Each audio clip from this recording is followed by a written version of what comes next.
I got the tractor beam out of commission, or this is going to be a real short trip. Okay, hit it!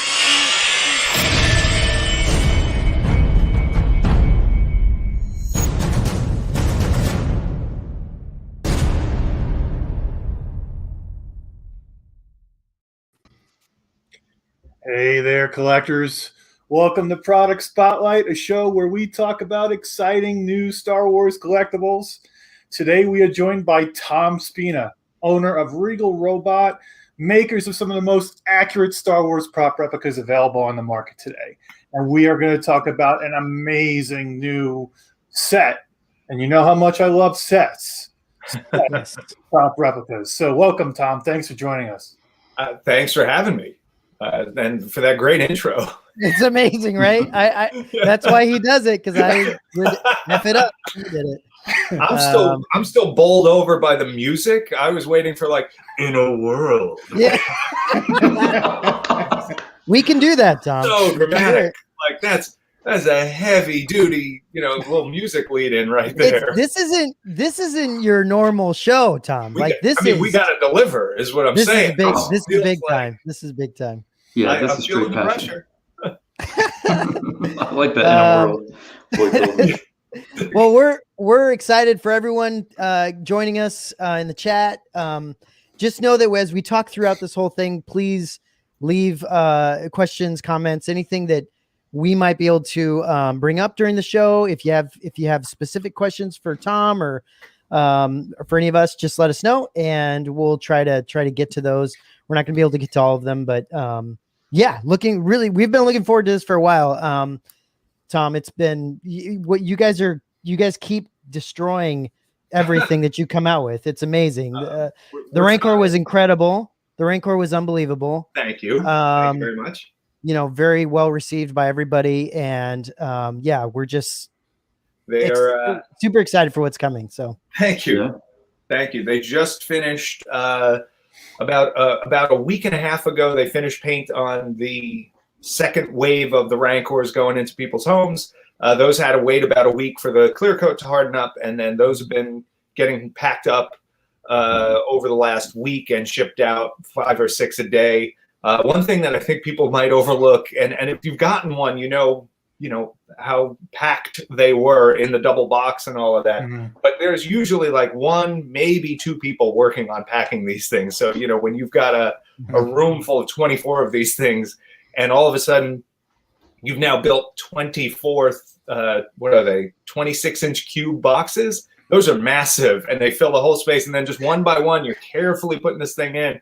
And, it's not something coming off of some kind of assembly line. This is a person, Christine, at the shop, hand wrapping each one, putting the bubble wrap on, making sure the hand is packed, putting the foam in, and hot gluing the foam in by hand in every box to make sure that it's hitting them in the belly in the one spot, and protecting the back in the other. So a lot of love and care goes into these. It was really well packed. What I got, and it worked out. I mean, Jason, you still think I got the best one out of anyone, which is fantastic. It could just be the way you photograph and the lighting, but the details probably is. I gotta say, I feel that. I mean, Mr. Number One up here. I feel like I'm really proud of the consistency the team's been doing in terms of the paint work and the finish work. There's so many layers that go on this. They have a checklist that stays with the Rancor through the process. Mm-hmm. And, again, this is not a factory. This is like 4, maybe 5 people finishing these things. Right. So it's very consistent in terms of the exact hands doing each step, as well as, the QC on it, which is we have a real tight lid on. We're only doing 24 at a time.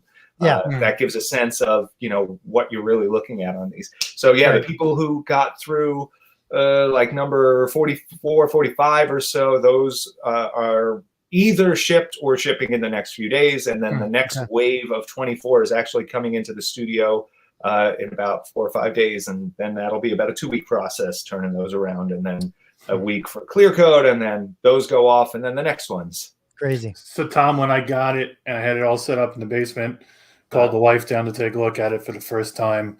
She comes over, and the first thing that she sees is the spit. the drool, because she's like, oh, really? Oh, her eye went right to that. That's so what funny. we love to hear. Yeah, that's what we love to hear. My wife was grossed out. Perfect. Yeah. But As did she she should get the? Did she see the certificate we included that said "Congratulations on this free prop you won"? Yeah, I know. Yeah, I exactly. love that. Number There's always one. raffles, right? The There's number always one raffles. raffle. People, listen. It's a $25 fee. We'll put that on anything. Don't worry. Dude, someone I think yesterday was mentioning that they wrap up boxes, empty boxes, so that his wife thinks that, oh yeah, he's sending things out to be sold, so that when things come in, so when things, he doesn't say anything, so when things come in, he can just go, yeah, those boxes I was wrapping I up. got rid of like 5 things this That's week. Huh? funny. Freaking genius. My tactic is anything I'm selling, I put on the kitchen table so that they see it going out. Yeah. You got it. That's fair. The things that we've I know. come to, it's the ingenuity is amazing. I'm lucky my wife's into this stuff. So like when I'm great. talking about getting something or bringing it home, we'll have a conversation about it. She's, there was one point where we were, I was picking up, it was one of the first like really big pieces I got, screen used pieces. And it was a Stuart Freeborn piece. And it was one of these things like, well, when are you ever going to get the chance to get something from Stuart Freeborn again? And it was like, well, this is an expensive prop because now I have to marry you. Yeah. That's awesome. Well, obviously everyone's here because of your new product, right? You're coming out with a whole new set, a Dejaric set. It looks incredible so far. I obviously you had your live stream yesterday, Tom, and you brought up a lot of other stuff too. I mean, you had the full size Mudhorn skull. Yep. So we've got an 18-inch tall, however big that is, Mudhorn skull that hangs on a wall. It's about 4 or 5 inches deep. It's roughly 3/4, sideways, but it's flat on the one side, so it can hang on a wall. It can also stand on a table. It's hyper detailed. It's a perfect match for the Mythosaur skull that we've got that people hang on their wall. Been one of the most popular things that we've sold since opening Regal Robot. Right. That was one of our debut items. It's still hard for us to keep in stock. We've only actually just gotten those Mythosaur skulls up to where they ship out within a couple of days of ordering. Up till now, we've just been trying to keep up with the orders. Sideshow orders, a lot of them, Big Bad Toy Store, etc., and just individual customer orders. So excited to expand that line. We also have the metal look one, the big one that goes in that same kind of area, and then the like 5-inch tall pewter Mythosaur skull from the Armorer's lab in the Covert inside of. By the way, Covert was the name I was looking for. Yeah. Yesterday. Like, what do they call that? And as soon as Rob's like, and cut, and I'm like, Covert. It's like every time. But the that little pewter skull, it packs a punch. So Jason, when you came to the studio, I put one of these in your hand. I did what? Yeah, it's like surprisingly heavy. It's so satisfying. Like there's something really, really cool about that thing being cold, heavy metal. And those are now up for sale. And those will be. We've already sold a bunch of them yesterday, and I'm excited about all of that stuff. But to be able to finally talk about the Holochess set is a big deal. Jason inadvertently got a sneak peek at these. I want to say like 5 or 6 months ago. When he had come to pick up maybe his Chewbacca, or he came with Chris to get Chris's Chewbacca, something, and I didn't have the box that Tom can't show on Facebook closed all the way, Oh no, they were there slamming each other on the chest. I was like, what are you guys doing? Me and Rob were acting it out, trying to see like, is it like this? This is, and I'll kind of. I put together a bunch of pictures. You guys asked for some shots. There's a lot of stuff people are going to see that no one's seen before. There's some shots of our stuff people haven't seen yet. There's some vintage shots that Phil gave us. that were super helpful in the work we were doing and also just cool to see. So I put a couple of those in there. What we're seeing tonight is going to be cool. What we're seeing tonight is also only the tip of a very big iceberg on these things. We, pardon me, we did a massive photo shoot with them. Each of these product pages, when they go up, are going to have a very large gallery with a lot of photos. We tried to do the pieces justice, and now we're trying to do the quote product justice. With us, product is a weird word. Every one of these is going to be hand cast, hand finished, hand painted, hand packaged into a box, hand boxed into a shipping box, hand labeled. It is very much a small family of people working on this stuff, and it's all made in the USA with a lot of passion and heart for what we do. And just the development of this, people talk about the cost of things. I saw somebody who was kind of like doing I saw a lot of people doing prognosticating on what the price is going to be and all of that. Yeah. I love seeing that, and it's great. I would love to drop all the information right now. I basically, what we've said is, we're going to hold off on putting the price out there until everyone has at least seen the whole set. Yeah. I think they need to have a full understanding of what they're getting, and then we can, tell them what the costs are going to be. We're giving it an extended payment plan. We're going to make it as easy for folks to get as we can. What's interesting is, when I see the prognosticators going on and they're like, and then a couple $100 for licensing fees, and you just kind of like, anybody who's in the game is just like, but then the other thing I think nobody thinks about is like, we've been at work for 8 or 9 months at this point. I think by the time it goes live, we're over 9 months. And it's not an exaggeration to say that there's been 3 of us nearly full time on this, and not just like, your federal minimum wage type people, like 3 top guys in the company working on this thing, plus involving guys like Dennis and John and Phil and all that comes with that, and all the Disney stuff and all the approvals, safety stuff, blah, blah, blah, blah, blah. So, you have to, when you're talking about development on a thing like this, and then you get into the molds and the production development, there is so much that goes on behind all of these things. I think people just don't even get to think about. They might look at a product and go like, well, what's that, $100 worth of resin? Well, yeah, it's $100 worth of resin, and, tens and tens and tens of thousands of dollars worth of development that you've now got to divide out among every piece you're making. Yeah. And then your licensing fees and maybe royalties elsewhere and maybe whatever else goes on. So, and 3/4 of a year of somebody's life. Yeah. It's and I mean, not complaining. I think it's I don't think people necessarily are ever really given a look behind the curtain at what goes on with licensing and how much effort and cost goes into these things. And I think it's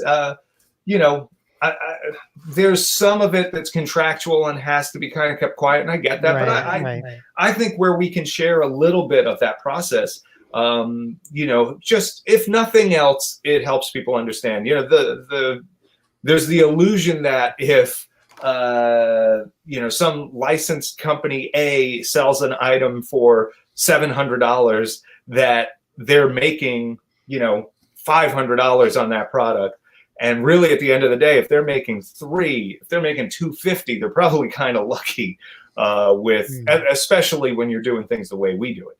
But anyway, I digress. A lot of work, a lot of heart, a lot of passion went into these, and I think whenever you're set to go into the photos, I think we can kind of give folks a little of that journey. Yeah, we're gonna try to. Oh my God, some horrible echo. Are we? Am I looking for everybody else? Yeah, it just suddenly happened. So weird. I'm not hearing any. Is there still echo?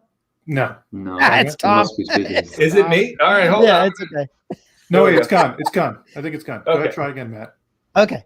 Maybe, yeah, that's better. Okay. All right. I think we're good. We're live. So let's see.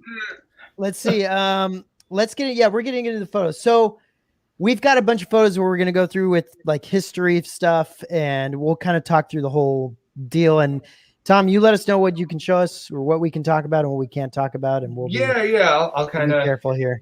Try and take lead. So this is a shot probably from 2013, 2014, something like that. At least, look at you, dude. Yeah, Reckling again. The beard's a little less gray and the hair's a little longer, but that's just because in COVID times it's easier to buzz You it. got some product in your hair. You're doing just fine there, Tom. I do still have that Cereal Monsters shirt, although they've all but faded away and have a lot of paint on them. I like it. So that's Phil next to me, Don B's in the middle, John Berg, and Ken Ralston, who also shows up in some of the behind the scenes of the Holochess stuff. This was probably my first visit to Phil's place, and so this is just outside Phil's the Tippett studio there.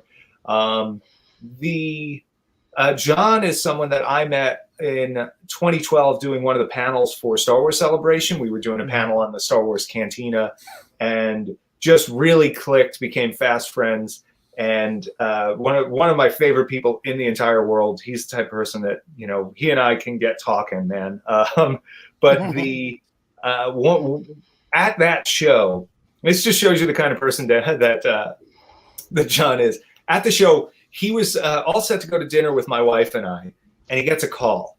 And, you know, and I'm kind of like bummed. I see the call and I see the look on his face, and I got that look of like, man, he's going to have to cancel. You know, I was really looking forward to seeing him tonight. And he comes over and he's like, I hate to do this. I'm like, here it comes. He goes, can Dennis Murin come?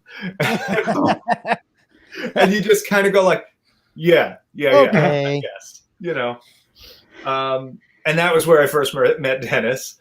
And, you know, really felt fortunate. And through John met Phil. I had known Don for years. I really just felt fortunate to get to know these folks. I got to know them through my passion for the Cantina scene and for doing these panels, and basically bothering them with questions all the time about the different monsters they made, and to wherever it's been possible, I've been trying to loop these guys into the stuff we're doing with Regal. Right. And that's something that, if we want to go to like the next picture, here's, this is now Phil and John up in the top in 1977. And then John, Dennis, and Phil in, I believe that's probably 2014, getting ready for Force Awakens, doing the new chess set for Force Awakens. It was amazing to me that they even bothered to do this stop motion in the first place, but that they brought back the same people, that they went to Phil's studio to recreate these, that they then, went through the lengths, and you can kind of go to the next two images here, to go to the archives and, see the chess pieces that John and Phil had given to George Lucas and do photogrammetry on them to capture them in 3 dimensions.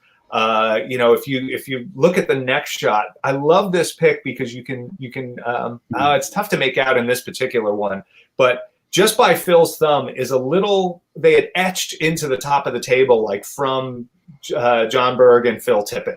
And they did all this 3D capture on this stuff to accurately recreate those figures. And then from other sources, they got laser scans of 2 of the other puppets.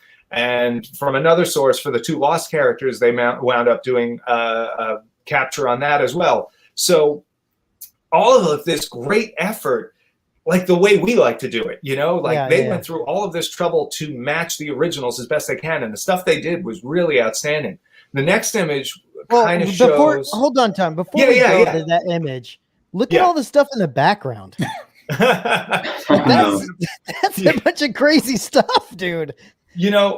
Having been there a fair amount of times, that you don't lose that. You start to think like, oh man, how many days in a row, or how many days you have to go there, or whatever, you're going for work.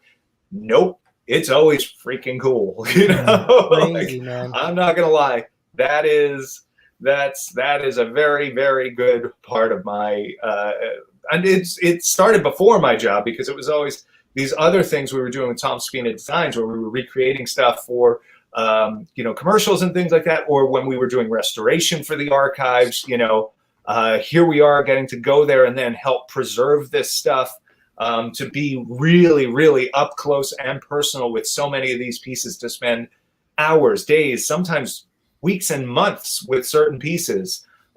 You get a sense of these things that you can't get from a photo or a movie shot or a still or behind the scenes at all. Amazing. That's crazy.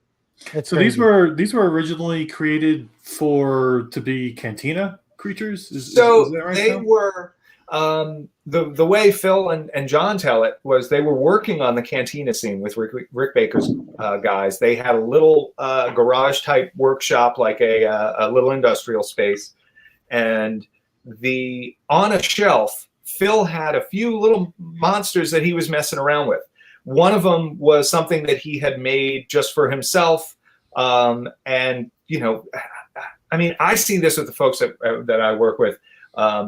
You can't stop them from making things. If they have a lunch break, they're probably making something. If they stay after work for a little bit, they're probably making something. They're always, hey, can I use the spray booth? Hey, can I come in and just shoot some photos of the thing I'm making? Like, it's the reason I hire people is because if I wasn't paying them, they'd be doing it anyway. That's what I look for. If anybody ever puts in a resume with us, show me that. Show me that commitment. Show me that you are here to make stuff. And that's what I'm going to look for. That's these guys. They just love making monsters.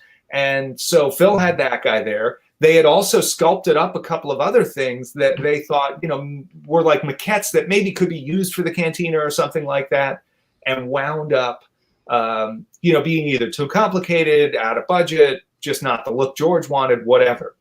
But they had a few of these little maquettes on the shelf. And the story is that George initially wanted to do the scene with actors in costumes, and met that in. And another movie had come out with a very similar chess sequence. I can't think of the name of it right now. Maybe somebody in the comments knows that. But what ended up happening was George saw these little monsters, said, "Hey, could you do stop motion with those?" And of course, Phil and John, yep, like that was their bread and butter. They love stop motion stuff. So they then got together, sculpted up all the other characters, and within just a couple of weeks put together this scene that they then shot over the course of a couple of days. It's pretty amazing, and it's kind of cool that I think out of the 10 characters, I think 8 of them are still around and in good condition, and like the whereabouts are known. And to be able to have lineage to those 8 directly like that is just so cool. And again, with what that was, they could have easily gone to ILM and just said, "Hey, give us some digital monsters, make them look a little like these, and we're good." But they went for it, and there's a look, there's a feel to stop motion you just don't get. And then for them to go through the effort to make them authentic and accurate is just something I have obviously a lot of respect for. And now I'm, we're benefiting from that. Yeah. So yeah, this kind of shows a little bit of what we went through. On the left side is Hunk and Mr. Big, the Mantellian Savrip and Kinton Strider. But Hunk and Mr. Big is a lot easier to say. And that's what Phil's guys called them. That's kind of the pose that their digital was rendered in. And the reason for that is because they were doing molds for silicone.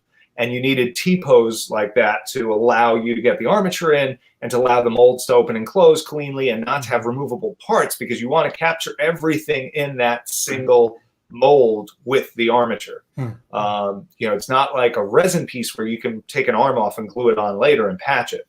Right.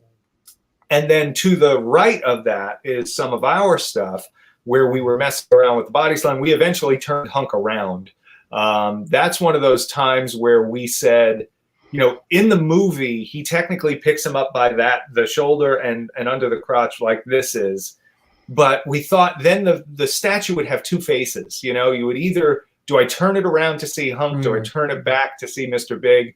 And we thought, you know what, here's a chance that we can flip this. And we printed a mini one and we were messing with it.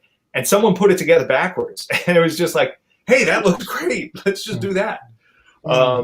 But, we had to take these T-posed figures. We had to very carefully, cautiously change them into our poses without warping and distorting any of the detail. And there's some great ZBrush type tricks to do that. But really, there's a lot of handwork that goes into preserving that detail, preserving the authenticity, and then also just creating a great pose and finding for now 10 different figures plus 2 because of the body slam. Now 12 different digital sculpts had to be preserved, restored, posed. Crazy. And in some cases we did a little minor bit of accurizing from in particular on the 2 that they didn't have the ability to scan the originals. We went through to some great pictures that Phil provided, and we were able to find some little things that they didn't even do for Force Awakens, but that we were like, ooh, look at that in 77. This guy's antenna are really like this, or this guy has a little thing on his back that was missing in the pictures in the Chronicles, but here's a shot that shows it. So there's our 3 guys. Phil and John on top. Those were the guys, top and middle. Those are the guys that did all the sculpting and the animating. And Dennis shot it, and lined it all up, old school. It's such a different thing now to be able to just drop 2 things in the same frame and just move it where you want. Could you imagine doing this stuff blindfolded with 2 hands tied behind your back, and like, all right, I think this is going to line up. The math works, That's crazy. The thing that I always remember from watching some of the documentaries is Phil talking about the stop motion and, hours of it. And he's like, oh, somebody accidentally hits a light or knocks the table. And, I can feel the cringe, like that. Yeah. Yeah, because nowadays you can just go back a couple of frames in the video playback, sync up where the puppet was, and you could keep going. Back then a bulb burnt out, and you just lost 3 days worth of work. Damn. Yeah, that's amazing. So that's Dennis and John signing for us. We didn't grab a picture of Phil signing, unfortunately, but yeah, it was an interesting process. We also, people don't think about this. We had to have them sign a bunch of extra plaques because you have 3 signatures on the same plaques. That means there's going to be a bunch of them that get smudged. Phil just signs over the other 2 names. Yeah. Well, Phil's got a very, very fun big signature. There's actually one of the plaques that Phil signed it. He was second. So John signed first, then Phil, then Dennis. And when Dennis went to sign, he didn't say anything. He just kept writing. And Phil wrote in Dennis's line, and he just wrote, "Hi, Dennis, PT." And so then Dennis signed under that in the little bottom, and then under Phil's thing, he went, "Hi, Phil, Dennis." So Tom, I'm keeping that plaque, by the way. That's the one going with my personal set. Because you got to get a little frame for that. Tom, real quick. So is it Dennis that doesn't sign anything ever?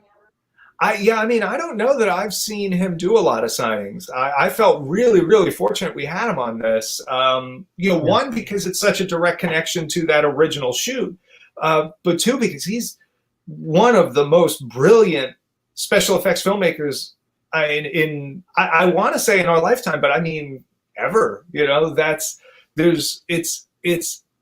bonkers when you sit back and think about everything he's had a hand in and stuff he's developed.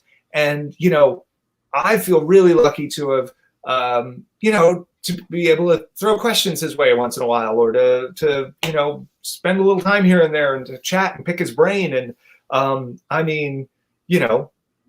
legend, absolutely legendary guy. And I don't know if I've seen him with anything in a product before. So you can move where you want, and I mean, throw questions at me and stuff. yeah, I don't got mean a to question for you, Tom. Steal the podcast. What are the Rogue One Spina, you know, or just I've taken over. What are those three in the background? So the two little guys are in the bell jars are the scrimp and bulb sets that Phil Tippett did when he was doing Mad God, and then behind those are just things that John sculpted up. So they're one guy's kind of a little mummy alien, one's kind of a lemur, and the other's a weird crab monster. Yeah, but like I said, these are guys that make, you know, and right. if you just leave them idle too long, cool little monsters are going to start happening. That's awesome. Fantastic. And that's a 1978 pick that Phil pulled for us. And him and John, there's a whole series in this where they go from like serious to smiling to like you know, it's like the film strip in a like the little curtain came over. And this must have been this was when they did the photo shoot for the photos that show up in the Star Wars Chronicles. And it was because Phil had these pictures and because we had access to seeing some of those original props and also having a lot of up close time with the Force Awakens props and stuff at Phil's place. We discovered that the Chronicles pictures are almost all flipped. And so, you know, there have been previous versions of, in particular, the guy with the spear, where he has 3 bones on one arm, but 2 on the other, and it's flipped the wrong way. Or he has 3 bones on both arms because they couldn't figure out, like, wait, why would he have that? But the photo shoot was really cool, and it must have been at I don't know if it was called Cascade at the time or if this would have been at Clokey. It's because there's a series of these photos. There's some of them that have like Mrs. Butterworth mixed in with the figures and like the Pillsbury Doughboy and like other stop motion stuff that was going on at this studio. So Tom, can I ask, how have these held up over the years? They're as expected for the material. You know, some of them have held up better than others. For the most part, they are, especially the one in the archives, are, you know, they're not in the most ideal pose. There's actually, it's funny, it looked, I had seen pictures early on and it looks like he's holding Hunk way up over his head, and then there's pictures now where he looks like he's holding him real low. Yeah. I thought that had happened, you know, slowly over time, but there was a vintage picture of George Lucas with these things. It's got to be like 79 or something like that. He must have just gotten them, and it's him sitting at his desk, and it's already low like that, like George was messing with him or something. I don't know. But so since they've been stored well and, you know, not handled a lot, they're fragile, but they're not destroyed. You know, they're not falling apart, which is great. And that's the way it is a lot of times with foam latex stuff. Right. And some of these are fabricated pieces. So some of them aren't foam latex. They might be, you know, like polyurethane foam with built-up or cotton and latex buildup, well, all of which deteriorate differently. And obviously we deal a lot of that at TomSpinaDesigns.com, my other company. If anybody likes old movie props, there's tons of stuff on there that we restore. So we see this stuff and we kind of, it's like, you know what you're looking at. And then some of them have actual hard pieces on them, hard bones. Some of them are harder sculptures and things like that. So those held up really well as well. So it's amazing that they're still around at all. And it's really fortunate for us that they were in such good shape. Yeah, absolutely. Absolutely. So moving on, this is it, right? This is it. This is our stuff. You know, what I wanted to do was give this kind of image, this overview of what that deluxe signature edition set was going to look like. Right. There were some people that were a little confused about the offerings, what was going to be a 2-pack, what was going to be, you know, in the 77 sets. So this is the hyper limited, very premium 10-pack deluxe signature edition. Right. We were trying to think of an even longer name, but we couldn't think of one. Good name. The idea here is that I wanted to have one place where you had sort of like the pure example of each character.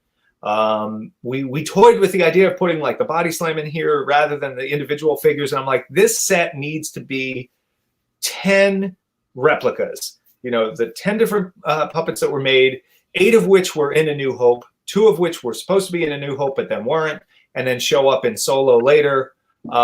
So this comes with the exclusive sort of ready poses, we're calling them, for Hunk and Mr. Big on the bottom left, and then the exclusive creatures, Scrimp and Bulbous, who are seen on the bottom right. Yeah. And of course, the 3 signatures. So yeah, there's your Bulbous and Scrimp. Yep. Scrimp is like the best name out of all. Like you look at him and like, yep, that's Scrimp, you know? Yeah. Yeah, it's fitting, very fitting. So that's one of those names where they kept the one that Phil's guys called this thing, and you know, I'm pretty sure that sounds like a Phil name. Phil sculpted that little guy. So the other names are all very 90s expanded universe names, and that's when a lot of them developed. But so that's that 10-pack, and I think the next slide just shows the plaque, which, you know, there's our 3 guys. Killer. Again, amazing. And by the way, does anybody notice what the little stand for the plaque is? It's like a mini Holochess table. Yeah, it's the little Holochess table. We wanted, nice initially it was just going to be a little hump, and I was like, let's do something with that. Yeah, good idea. I love it. So Tom, there's been a little bit of confusion, I think, from these black and white photos. So I've seen a number of people ask, are they colorless? Are they going to? Oh yeah. So that's just because we haven't shared that yet. We'll have a few pictures showing some color on some of these guys a little later. Yeah. And anybody who saw our video stream from yesterday, I had 4 of the characters out to look at, and yes, they're full color. You know, and even things like Mr. Big has color hair. He has, you know, he has hairs applied to him. He's got a separate belt. He's got a separate leather flap and a little butt flap that's leather. He's got a separate rubber shirt there's a whole story to that shirt. And we'll see some of that coming up, right? Yeah. So what was that question there? The question was, are these bigger or smaller than the X Plus figures? They are.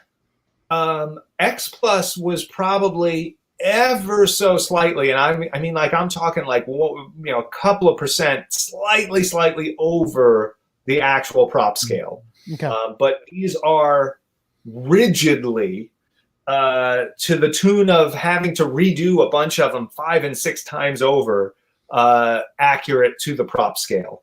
And some of that was down to, you know, me spending time at Phil's and getting to see the original prop, and that was the spark of all of this. Really, you know, I loved these things. I always wanted to do them, but when I was at Phil's, we were restoring a puppet at the studio. It was for someone else. It was for a movie director, but it was the work was being done at Phil's studio, and at the same time, Katie Saberser and another fellow whose name escapes me right now were prepping Hunk and Mr. Big for the Solo movie work, and I was like, this is amazing. And seeing the size of them and feeling the heft of these figures, you know, and being able to kind of like, you know, they're like, oh, here, check them out, you know, like to be able to do that on these things really hooked me. And then they're like, oh, the rest of them are over there, and there's a cabinet, you know, full of these chess pieces, and that was it. I was hooked. I was right up on all of them. I was like, okay, that's this. What's that? That's amazing. And that was what sparked me to, you know, talk to Phil about this. And, you know, I had already known at that point, because this is for Solo, so I already knew the story of how they recreated them. So I knew the lineage was there. It's such a great picture. That's, you know, Phil just looking like he's up to no good, you know, with all his monsters. You know, knowing all that lineage and history behind it, but then to be able to, you know, hear from Phil like, hey, well, you know, we have the digital. Do you want to do something with it? You know, or us asking him really, and getting that okay. I mean, that Rob was at the studio when I got the call on that, and like it was like, you know, when NASA sends the guy to Mars, the rover to Mars, and it lands, and they're all like, whoa, that was us. when we found out we were getting the digital on this stuff, because That's so it was cool. like, we could have done replicas of them. We had great photos. We could have done that. But to be able to pull this off using things that were developed right off the old props, that's us. That's our thing. So. And Tom, these were the figures that they. Yes. Yeah. If you flip cluttered. between them, you almost don't even notice them at first. Was it that it was too cluttered and they pulled them off because that's the story? Yeah, they said that George came in, they had them all set up, and if you go to the next one, you can actually see them on the table. And that's John prepping the alligator hands guy who got a little bit of a paint job. It looked like right before film, probably because he was a little dark or just wasn't showing up well. But yeah, off in the right hand corner, you have Bulbous and then Scrimp hiding behind Mr. Big there. And they were there, and George just said, that's more than we need. And so they took two of them away, and that was those two. And luckily, Dennis held on to them for years. And when the time came to do Solo, they managed to, there's a picture coming up that's, this is them now. This is those puppets a few years back. And so Phil's guys did the photogrammetry on that. And just below that is our replica of these two characters. And there's the only thing that's really missing is a little bit of like wear and tear and some dirt. We wanted to make sure they felt like their 77 look. Yeah. All full color, really, really faithful to those originals. We worked very, very hard to capture the details and to get this stuff right and make it feel faithful and accurate. It is a little tough to capture color. I feel like Bulbous has a little more of the beige tone going through in real life. The green overwhelms the camera a little bit, but yeah, I was gonna say that I think if you're going back and forth through the two pictures, if you sort of distinguish sort of the wear and tear, he is a little bit more muted. He's not and that's pop or vibrant. One of the things that happens as latex pieces age, they amber. So you see a lot of old latex pieces. There's Yoda pieces that have turned up that, in the movie, he's sort of a minty lime green back in the day. And you see the modern pieces and he looks very kind of warm green. He's got a lot of like little orange undertones. And it's like, well, some of that is the foam latex turning orange underneath, going amber. So some of that beiginess, some of that warmth is coming through from just the wear and tear. When we look at the vintage pictures, Bulbous is actually, very, very green in a lot of them. We tried to stay faithful to that, but still give it some depth and interest. But yeah, I love these two guys. I was so, we were trying to find a way to make that signature edition that much more special. And I love the story behind it. I love that they brought them back for Solo and that, Chewie smashes the table and these two blip out as like the reason you don't see them anymore in A New Hope. That was a great little Easter egg.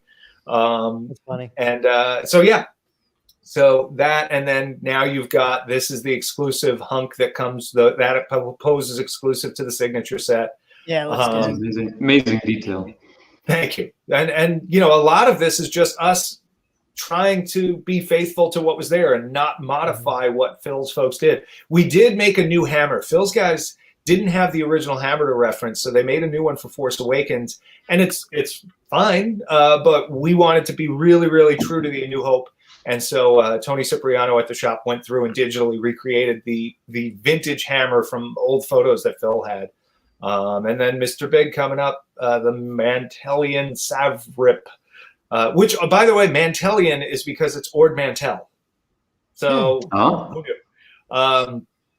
and there you can see the hairs on the back of his neck and his sides. He's also got armpit hair, which is on the real puppet. So we put that in there. You can see the separate shirt, the separate belt, the two layers in the back, the leather and the rubber flap, the leather on his wrist. So, Tom, the leg wrappings are sculpted, right? Sculpted on? Yes, they are. We wanted to do, we thought about doing them separate, but we thought this was the best way to make sure that they really were spot on in terms of the layers, the wrappings, and the overhangs and stuff like that. The other thing is the more modern movies use string instead of fabric wraps. And that's because that's what John and Phil did in '78 before they gave it to George. But in A New Hope, he has these beige fabric wraps, and we matched them. I drove Tony crazy with these. We would be rotating this model digitally, and it would be like, but if it starts here and it goes here, it doesn't go anywhere. Where are we doing this? And we would just go back and forth, like, no, that one comes out here. And well, it's interesting. It's interesting you say that, Tom, because if you look at the X Plus versions, they have the string. Yeah, because everybody copied that look from the archives. Yeah.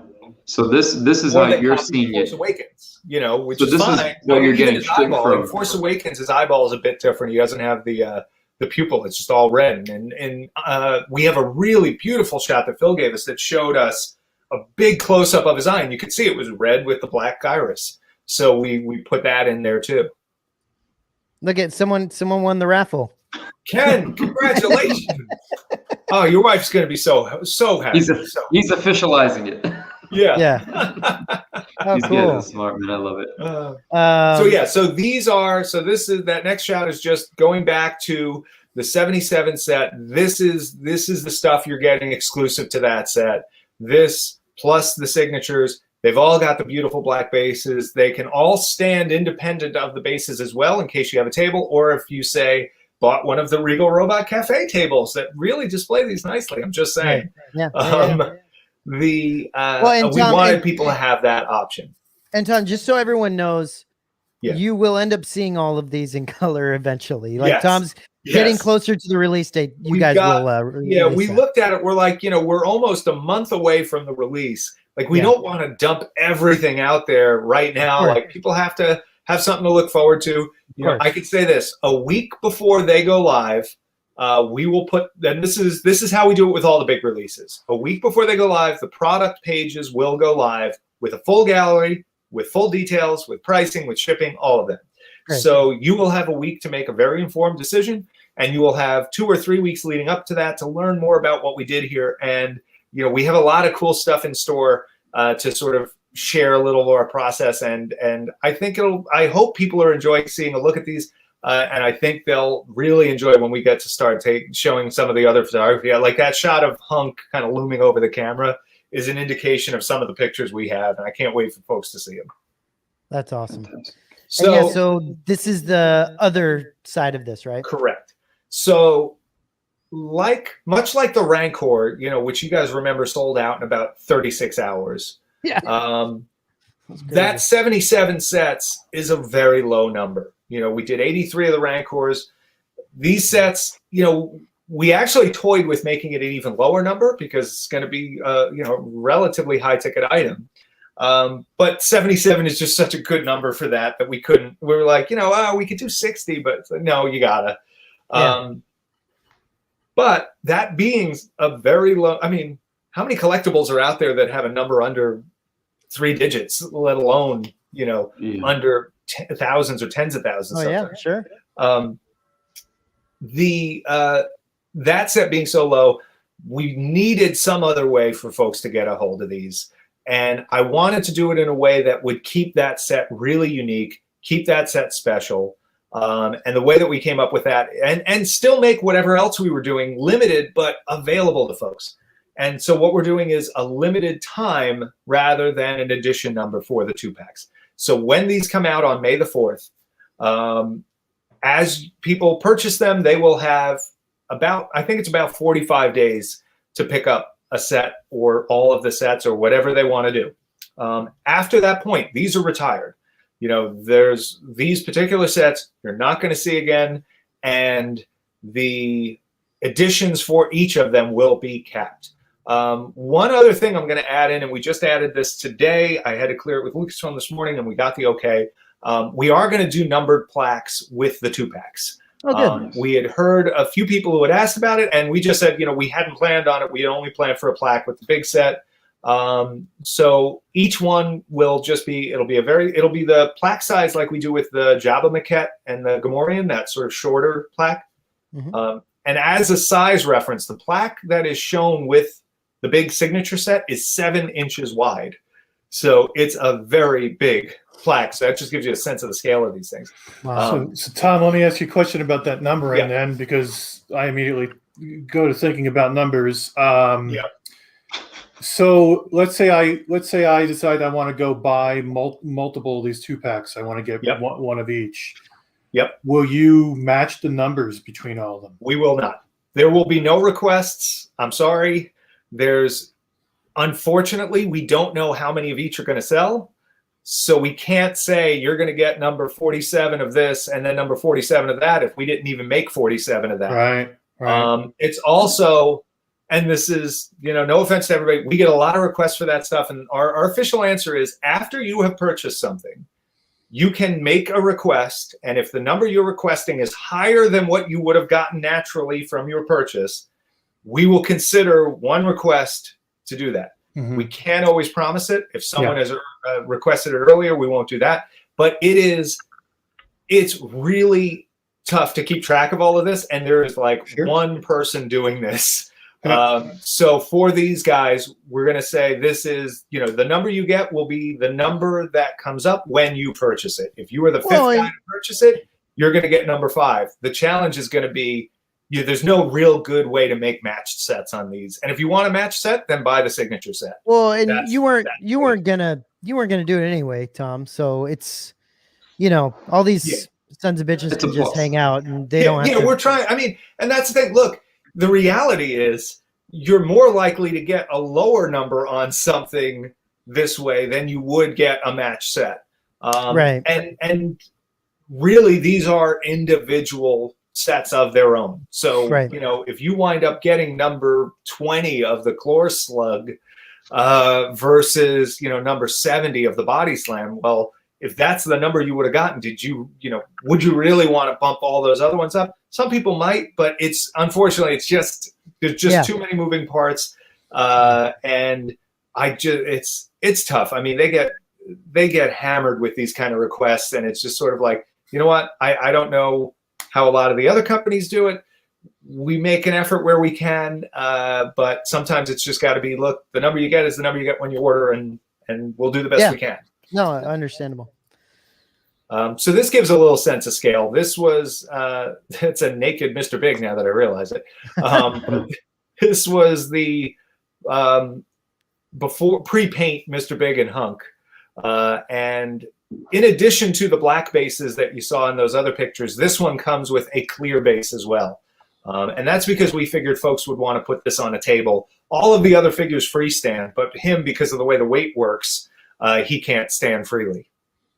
This shot right here, I mean, this thing's unbelievable. Thank you. So, Jason, you got to look at this when you came by the other day, right? So, I mean, what's your feeling on this, having seen it in person?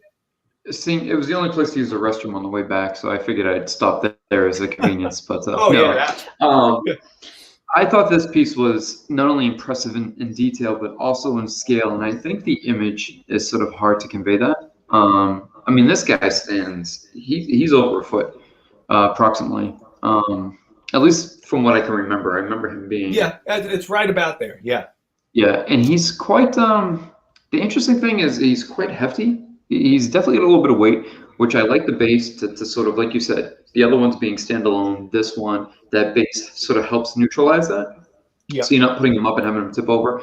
But furthermore, I couldn't believe how detailed it was when I got to sort of touch, the skirt and the shirt and, see the hairs on the back of his neck and the armpits. It's just, I don't know. It's one of those things that almost like you said with the archive, no picture does it justice. You have to see it to really convey that and understand it. But it is really phenomenal. It's next level. Thank you. I think I did this to you in a conversation. I was telling these guys. Sorry about that. No, it's fine. We're now at a point where that's great. No, and I feel this to be true. I had spoken to them about it. I said we're now at a point in collecting where you and your team are literally bringing the archives into our homes and into our collections. Right. And we've never ever had that opportunity before. There's always been things that have been fantastic, that have been, what we call grails and sought afters and favorites. But this is just next level. And it's that attention to detail. And like you said, it's that painstaking attention to detail. It's, the build up, the research and development, the amount of time, the amount of people that get involved to make sure that every little thing goes right. And it's noticeable almost immediately because so many things catch your eye at once. You get overwhelmed and you get really excited, and it's like, well, look at this and look at that, and oh my god, and I remember being like, may I, like, can I touch this and can I squeeze that? And it's mind blowing. It really is. Well, and that's just the employees. and Jason, that's how Jason got kicked out. Jason, and that's how he has a lawsuit against him. Jason, right.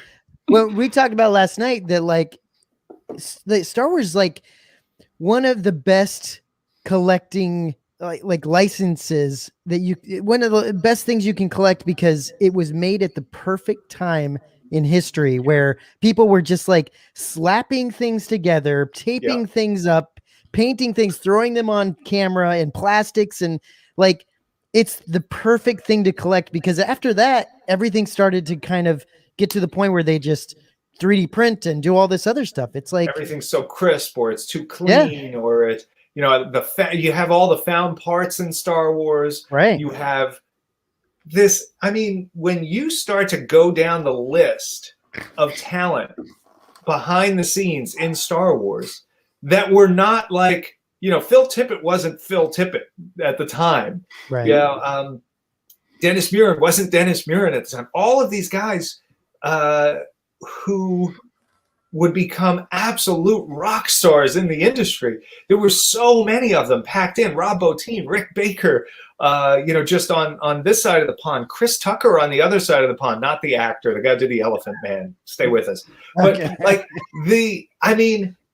it's insane to think about. And then, of course, you have the older school guard, guys like Stuart Freeborn, who had done the Man Apes in 2001 and all of this amazing makeup work for like 30 or 40 years prior.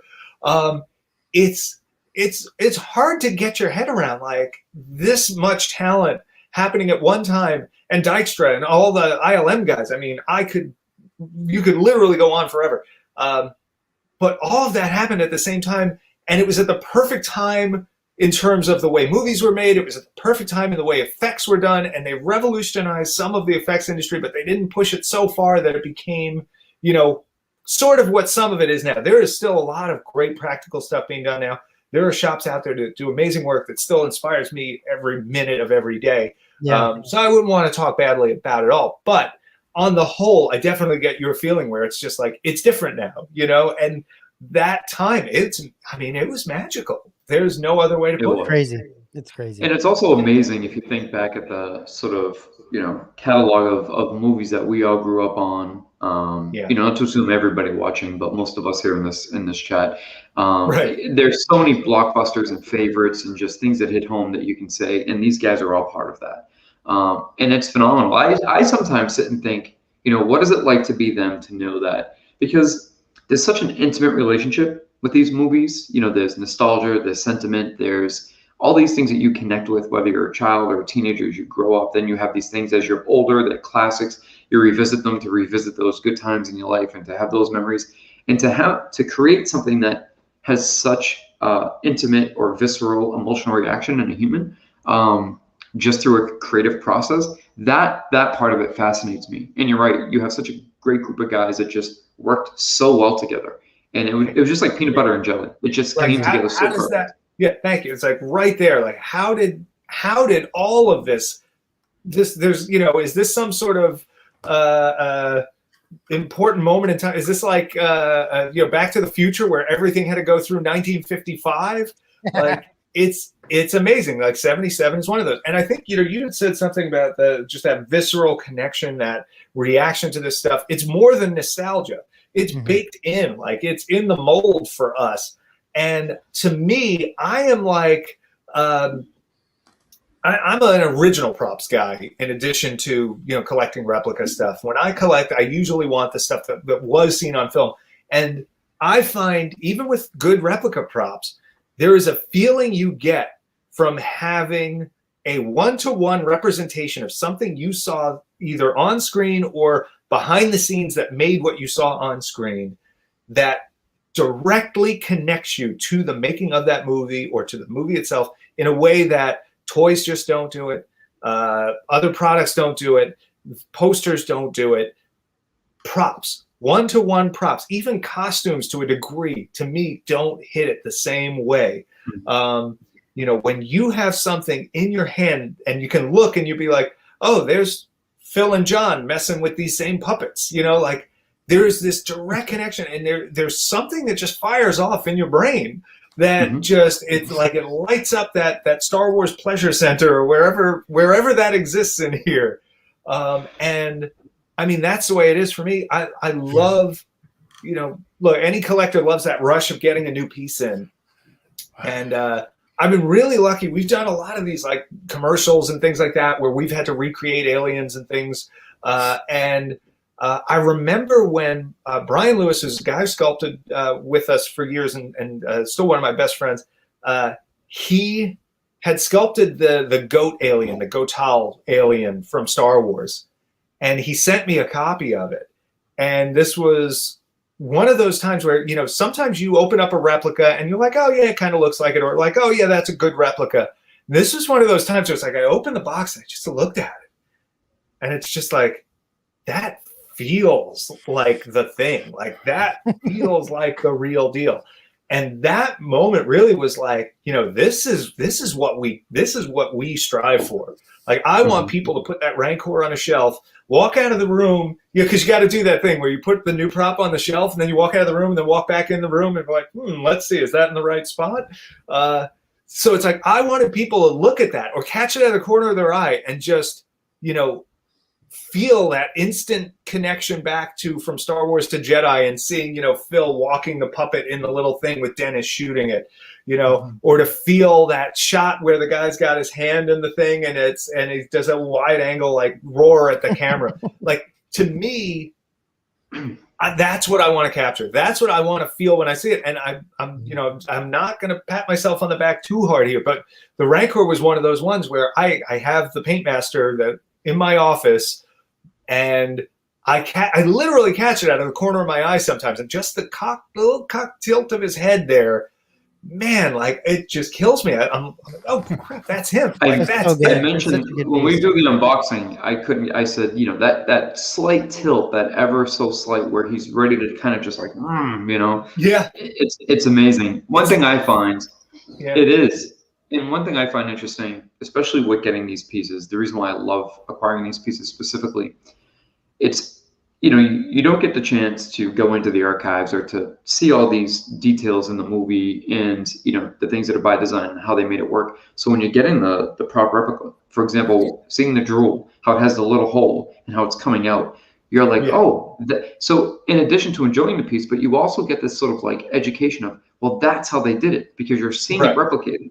And then the earring and the detail in the earring, the fact that you're never really going to catch it on screen, right? You're not going to see that on screen. It's a blink and you miss it moment, but you see the detail. And one thing I catch myself doing often with the Rancor specifically, I'll take my phone, right, and I put the flashlight on, and I just kind of run it under his head, and I watch his eyes just foo foo.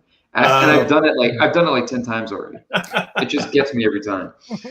Thanks. It's funny. The drool was one of those things we didn't know how that. Like, you always think about it in the show, and it's just he's got some drool hanging off of him, and then you look, and it's like, oh, there's a bit of fishing line there, and they're running Methicil or whatever down it. I'm like, all right, well, let's do the fishing line, and let's run clear silicone down, like a platinum silicone that won't turn colors over time, and capture that same vibe. We could have made a mold for that. And instead, we had Marcus at the shop. He had cups that said good drool, just okay drool, only if you really need it drool.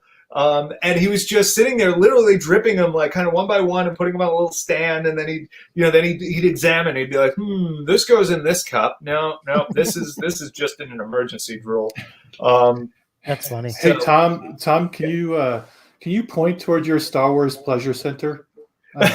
Trying to figure out where that is. Technically, it's actually downstairs. Another good place to find it is at the shop. I've got the upright, the Star Wars arcade game that One Up did, Arcade One Up. That's a pretty good one for like that instant, like, so many quarters went into that machine over the years. But set me up. I'm good. They'll just be here for a little while, guys. Red 5's getting by. So real quick, this is a shot that Jason and I found last night that I thought was really interesting. I wanted to add to this this whole Yeah. talk. This is at the ranch, right? The Lucasfilm ranch. Was this actually on George's desk for a while? Do you know? Or yeah, I mean, he was in his office for a while. okay. And what they did was when Phil's guys came in to do the photogrammetry, they brought it to the archives so that he could get in there, and they did everything they could do with it. And it's it's incredible. It's 4 of the original pieces on a little mock-up table that they made. And it's funny to see their poses now because, like I said, they started off kind of pretty different, and I really had it in mind that was just like metal fatigue or something like that. Yeah. What's really funny is, the big guy there, his armature was stripped out of the puppet. Phil, like most stop motion guys, if there's a ball and socket armature in a puppet, they almost always remove it from the puppet and then put a wire armature in. And there's other shots where you can see this. He's got slices up the back of his arms, and it's because they carefully pulled the armature out. They put wire in it. And we're going to try and tell a little of the story of that armature, what it was before Star Wars, where it went after Star Wars. And, there's a lot of cool stuff that we discovered along the way here. And having access to some of this stuff like that armature and things like that, when you're talking about finding the scale for stuff, there's your, instant way to know you got it right. When you could have that, metal ball and socket armature to measure off of and be like, sometimes you look at it. It's equivalent to like the skeleton of a human, right? I mean, it's basically well, it's funny because sometimes you look at these puppets and you're like, man, are they, Mr. Big seems big, but then you can if you can put it next to the armature, you're like, nope, that's him. Like, that's his skeleton. That's as big as he was. So, Tom, let me ask you a detailed question here. Looking at Mr. Big's legs, yes, the wrappings on his legs look different than the wrappings that you guys correct. sculpted. Those are the sort of orangey string. They're like twine. And that's what they put on it in 1978, or at least that was the first time it was photographed with that on it. It was 78 when they did that photo shoot. And that's how it is at the archives. That's how it is at the ranch. That's like that orange twine. And that's what they did for the Force Awakens version of this, right. Because they were duplicating what they saw there. But we were all set to do this. We had picked out the right twine. We had the right color, the right thickness, everything. And just when we were getting set to look at okay, well, how does this wrap? We realized we need a picture from the back or something. So we start looking at the other pictures from 77 and we're like, son of a gun, they're not twine, it's wraps. And that was just back to the drawing board. We had already printed and prototyped him full scale, partially assembled for molding and all of that. And that wound up having to be scrapped completely because we wound up putting him into the sculpt, and we needed to then print out the torso and the legs again. And if we were doing that, then just to be sure everything lined up, we redid the arms, went back, remastered that, took away any of the print supports and things like that. We've been very lucky. We've added a bit of print technology to the shop the last few, probably about the last year, much of it with this project in mind, so that we've increased the resolution probably 2 or 3 times from what our current printer was, which was great, and had done things like the Jabba the Hutt maquette and CZ3 and all of this other stuff that we've worked on. But now we had something that has, double that resolution. And these are parts that are coming out that just other than maybe where the supports connected didn't need cleanup, that we weren't disturbing that detail that was on there from Tippett's guys and things like that. And from those original scans and photogrammetry and whatever they had done to recreate these things. So, I mean, it's exciting to incorporate that kind of tech and still be able to,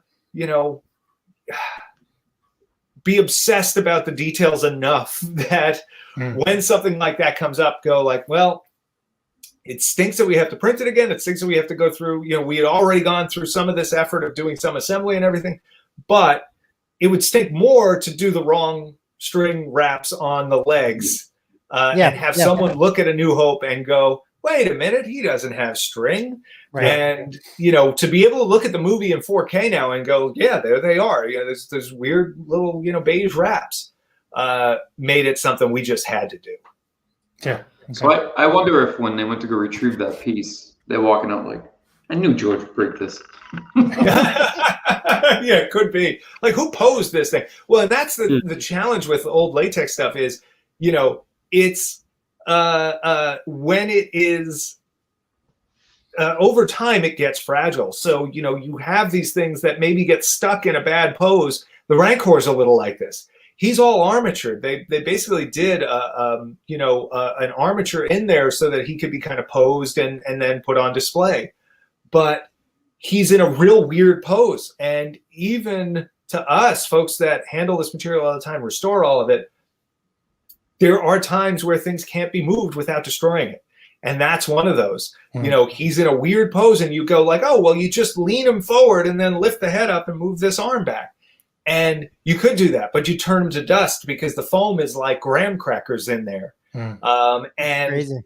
That's the sort of thing where you have to say like, oh, if, you know, the armature could take it, but just putting the pressure on the foam between the foam and the armature, the foam would collapse on you. Or if you did get him to move, the joint would collapse. You know, and there's some tricks to soften stuff up. There's some tricks that we've got that sometimes do let us repose stuff.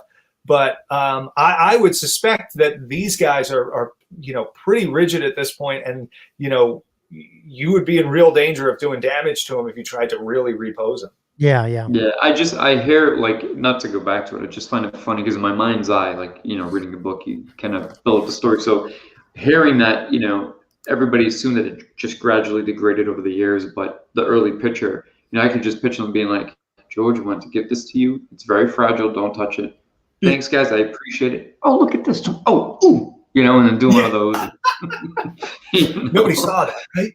Yeah, right. Just like paranoid, but they're still cool. It's amazing. It's a funky pose. Actually, what's neat is it's tough to tell from this image, but the way it's posed right now is he's got hunked down and Mr. Big's head is looking out of his own armpit at the little crouch guy in the back.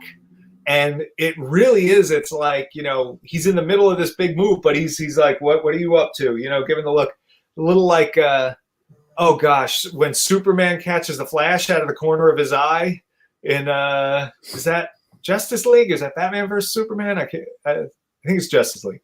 I don't know. I'm better with Marvel. Sorry. Now, who cares?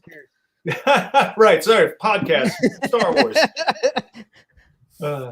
But yeah, so real quick. Yeah. Moving along. This is the one you actually make currently, right? You make this. Yeah, so this is just, it's a printed top cafe table, beautiful gloss top on it. And we had one in the office, so we pulled it out for the video we did yesterday. And we actually used one of them for when we did our photo shoot of the figures as well. So we have them on black and on their bases, and then we took photos of them on the table. And this is technically scaled slightly bigger than the real table. Right. And it actually works really well with the figures at puppet scale. That's you know, it's maybe slightly crowded, a little more crowded than the actual, you know, prop table might look. Some of that might also be just that it doesn't have the big ring around it, that big donut. But the puppet scale figures look great on this thing. And I'm not just saying that to sell tables. I'm mine on. Like, this is, I highly recommend it. One of the questions I wanted to ask you, Tom, was, I know there's the puppet size, right? Mm-hmm. But when they were projected on the table, were they scaled at all? So I don't know. That's a good question. I don't know the specific scaling there. And in talking to folks, they've not been able to kind of give us one. And a lot of that stuff, you know, back then, there was a bit of that was done by feel.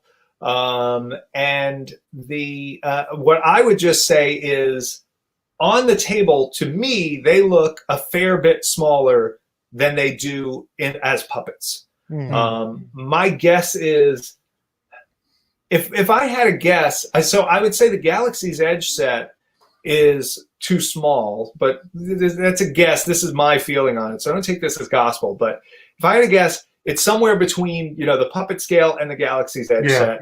It feels like those are maybe half scale to the puppets, or maybe even a little smaller. It's tough. You know, anybody who's messed with scaled stuff, you get a half scale head. To me, it always looks so tiny, and you're like, wait, that's not half scale until you start measuring things. I think people need to realize that what they're looking at the screen may be a different size than the actual prop. Because of that potential scaling. I mean, that's the way it is all the time. You know, the Rebel blockade runner was a bigger model than Star Destroyer. You know, and that's the first thing you see is the tiny blockade runner being chased by the giant Star Destroyer. You know, meanwhile, one of them was almost 6 feet long, and the other was 3 feet long, which is just, you know, movie magic. Well, and Tom, Jason and I were talking about this the other day. I think you guys need, in some of your photos, your marketing photos, I think you need to do the Chewie bust with these around them. Yeah. because that's what I'm going to do. Yeah. Right? Yeah. I love that. You know, it's funny. We were working on about another small batch of those Chewie busts right now. It'll probably be about 6 or 8 weeks before we have some of those to show. But once we have some together, it'd be neat to set one of those up on the photo table and then just sprinkle these guys all around them. Yeah, that'd be so cool. That would look awesome. Okay, and here's some more. Yeah, so these are some of the other 2-packs. These are pre-production, work in progress photos. We have finished photos of all of them. These are all we're able to share right now. So this is one of the 2-packs. We call this the apostrophe 2-pack because it's the Kalor Slug and Nagak, which are the only the two that have superfluous apostrophes. Again, just, you know, the worm guy is really substantial. If you stretch him out, he's like 15 or 16 inches long. Wow. And the other guy's really complicated. We've got a way of production for him and the guy with the spear that actually captures some stuff that you wouldn't with some of the traditional approaches. So we're excited about that. And then the next slide is my favorite right now. As much as I love Hunk and Mr. Big, that Violet, aka Grimtosh, aka Molitor, I absolutely love that ant elephant guy. And, you know, we've got this cool pose, that fist on the ground pose that just to me has so much feel and vibe to it. I've seen this thing in color and it's fantastic. The color and detail is phenomenal. It is beautiful. I love the color tones and the way they came together on it. And again, that's down, like, we're just recreating what they did too. Like, their color choices were so good. Every one of these guys has his own color palette, but they all feel cohesive. And some of that is down to, you know, Phil loves to put brown on things after the fact. Right. And like the guy in the front, that foreground guy, that the Crouch is what Phil's guys call him. I think Hujix is his real name. He's one of those ones where he looks like he's just kind of pastel blue and green, but it really is down to you have to dirty him up on top of that. And then it's like we did it, and we're like, hey, he's not quite there. And then you put the dirt pass, and it's like, oh, there it is, you know. Wow. And another thing that and the next shot just shows what the bases look like again, in case anybody didn't get a look. You know, I don't know if you noticed in that shot from of Phil and John with the mustaches from the 70s, all of the figures wound up on these little black bases, except for the 4 that were given to George. And so, you know, ours are a little taller, a little heftier, just for a little more substance to them. But yeah, there's the shot. But we wanted to evoke that style. It's just below that. You know, we wanted to give a little sense of that, like, satin finish, the black wood, and just a little of that feel. And mostly that's because that's how I always thought of them from the Chronicles. And you know, I love putting things, there's a little bit of lift, a little like kind of getting a little air underneath them, a little bit of a pedestal for each. And to have that and the option to take them off and put them on a table. Right. You know, they're not connected here other than, again, the body slam, which just physically needs it. And even there, you know, to have the option for the clear base. Like, we're trying to put a lot of thought into not just what we're making, but how people want to display them and to give them some options too. So the interesting thing is when you see these guys laid out, usually they're on like a 48-inch wide table when we did the wide shot with the plaque and everything. So, like, you need a bit of shelf space if you're getting the 10-pack. Like, there's a bunch of them.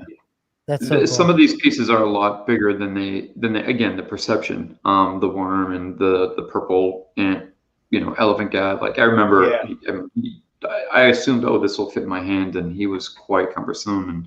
And yeah, it's amazing how large some of them are, because they look small in images, but the perception, and I think they're going to display amazing. Thank you. Yeah, it's always tough to get that across with everything we do. You see a lot of, if you go to the decor section of our site, you'll notice almost every product has a shot in someone's hands. It's either someone's reaching in with a plaque or someone's holding a magnet. Like it's like Maria's hands at the shop became our sideshow apple or something like that. Somebody was saying we need like a Regal robot soda can to put in the shots with some of these things to give a sense of scale. We'll see. Maybe we'll come up with something someday. That's awesome. That's actually not a bad idea. And just to note that the John and Phil mustache is not included in the set. That's correct. You have to grow that yourself. Sadly. We can't guarantee if the bell bottoms are included as well. But yeah, it was a last little look at May the 4th, right? Yep, May the 4th seemed like a good day for it. Great day. Just like 77 seemed like a good number for him, It's fantastic. Now this as we get ready to close, this is a great image only because it sort of gets a little bit closer to, when you had asked me, trying to convey that. This gives you a little bit of a better idea on the shirt, the sort of cuffs around the shirt, even the eye, the red with the black pupil. It's just all the pit and pock marks on the gentleman being body slammed. It's just it's something else. It really is. Thank you. Yeah. Wow. A lot of love went into those pock marks and his little leather wrist strap and all this other stuff. It's just I'm always kind of, look, it's no secret, I get very excited about the stuff we're doing. It has been so hard not to share these over the last few months, especially like the last 2 months where they really came together and we were painting them and we were, putting the finishing touches on the last few. And it's just, we're taking these photos and like, like to take you get these beautiful shots like this one and you're just like, when can I share this with someone? Like, I just want to like immediately tweet it, This piece is amazing. It really is. Thank you. The whole set's incredible. When I saw this, I was like, oh my goodness, this is amazing. It really is amazing. It's funny. Tony Cipriano and Gordon Tarpley did the digital on all of these guys. Names that are probably familiar to anybody that's been buying our stuff.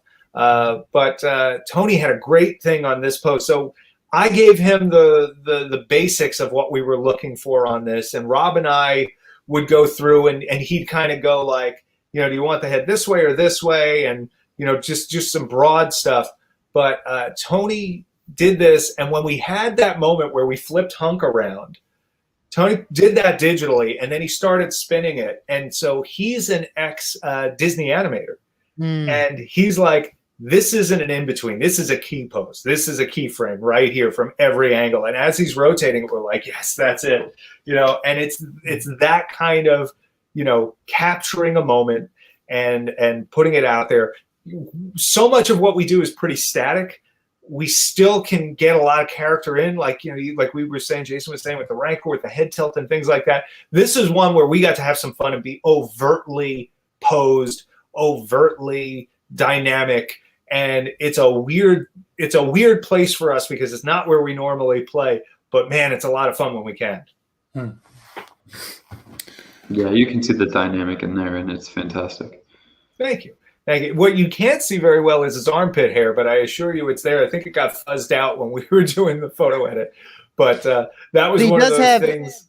He does have like red eyes and yep. It's just so cool. All the hair and stuff. And everything. A little pink in the nostrils. And the hairs are glued on just a few hairs at a time. So they look like they're growing out because you can't punch resin. But so cool. Thank you. Yeah, I love that. Yeah, man. I think you got another home run on your hands. So that's cool. So. That's awesome, man. And like Jason said, we really appreciate Tom, just you kind of bringing the archives into our homes. Like that's pretty nuts. And anybody that's out there that, I mean, you guys are all seeing this. If you can do it, jump on it. These are gonna obviously come out May 4th.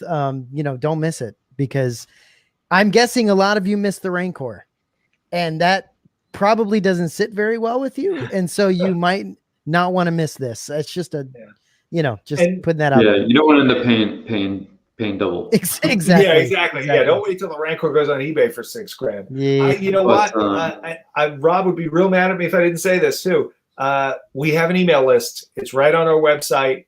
If you want to be alerted on May the 4th when this is going to go live, we'll be sending out an email ahead of time, and it'll say, today at noon or today at whatever time. It'll probably be noon Eastern. That's your chance. The way to hear about that stuff, go to regalrobot.com, scroll to the bottom of the homepage, and there's a place to sign up for the mailing list. We don't spam you. We're not going to send a lot of stuff you don't want. You guys get the email list. It's always good stuff. Yep. And that's the way to be in the know. That's the way to make sure you're not missing out on this stuff. And those Rancors, I thought they were going to last a couple of weeks. They didn't even last a couple of days.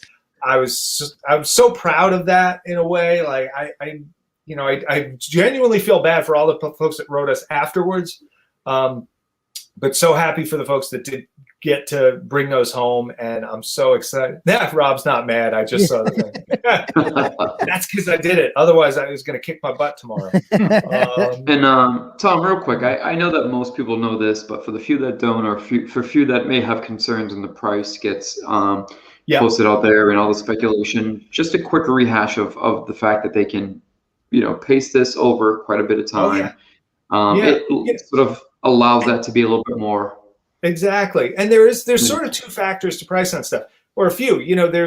There's size of the edition definitely has an impact. That just speaks to the scarcity of that particular product, and that gets reflected. And sometimes it's the scarcity that drives the price. In our case, usually it's the price that we have to do to make it work that then tells us, okay, if that's got to be the price, then we're only doing 77 of these, versus some of the maquettes where it's like, okay, we can do 250 of this because that's a more reasonable price point, or it's a more achievable sort of price point. So sometimes, the price is driven one way or the other. For us, it's usually price comes out just as a factor of practicality and the cost of doing this stuff. And then from there, we set the edition size to balance that out. Right. And then it's about, how do you make it achievable for people? We only just introduced our payment plan it was last summer. It's really, really recent. And again, very small crew, very small office team. Some of that is helping, trying to keep the costs in check by not having tons of people working the office all the time. And they've got to be able to manage this stuff. And what we found is, we started with 3-month plans. So, when CZ3 went up, it was a 3-month plan. When Java went up, it was a 3-month plan. The Gamorrean Guard maquette, etc. We've now extended a lot of those to 4 and 5-month plans. And we've done that as we've worked out our systems in-house, and we figured out ways to do that more effectively. And I love, pardon me as I grab a quick drink of water. I get choked up talking about payment plans. I believe the Gamorrean fighter is now down to like $100 a month or something like that. Okay.